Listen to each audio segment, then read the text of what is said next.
Let's talk about pistols. I want everybody in the gym doing pistols, including your beginners. This should not be a movement reserved only for your advanced athletes. Building unilateral strength and having the ability to have balance on one foot while you're moving and load up one leg is super important, and it's going to fix a lot of people that have problems in their squat, problems in their deadlift, because it really fixes a lot of imbalances. So get people doing more unilateral work.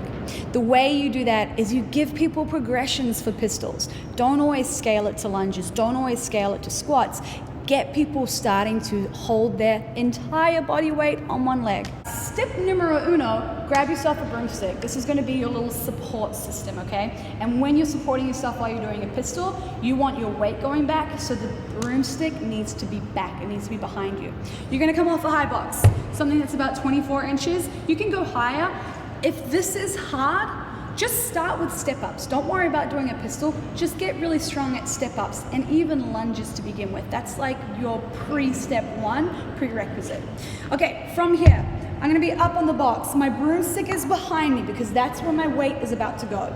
I'm gonna keep this leg just down, trying not to touch the floor as I lower myself down with control and then stand up out of it, okay? If you need to, lower yourself down, foot on the ground, give yourself a little push to get back to standing.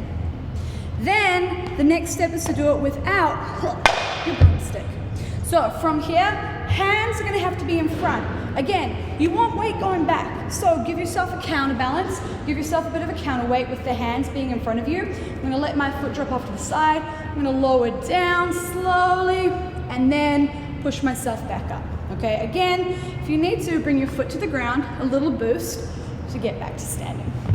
When you've graduated from the box, you're gonna go to the band. All right, we're gonna use a band. So putting it in a J-hook is not ideal. You don't want to be doing a million banded pistols in a J-hook because the bands will snap.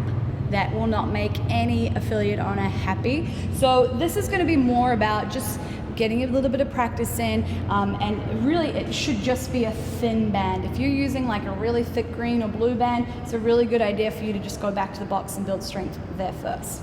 With the band, you're essentially sitting in it, okay? But here's the trick. The band shouldn't be doing all the work. You gotta do the work.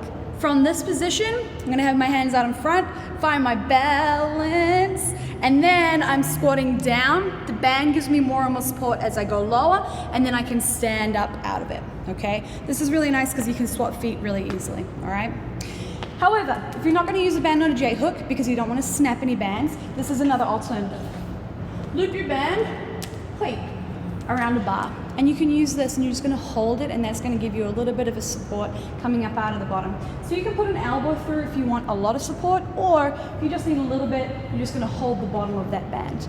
Again, you have to do the work, okay? This is not a workaround. You have to do the work. These should feel hard.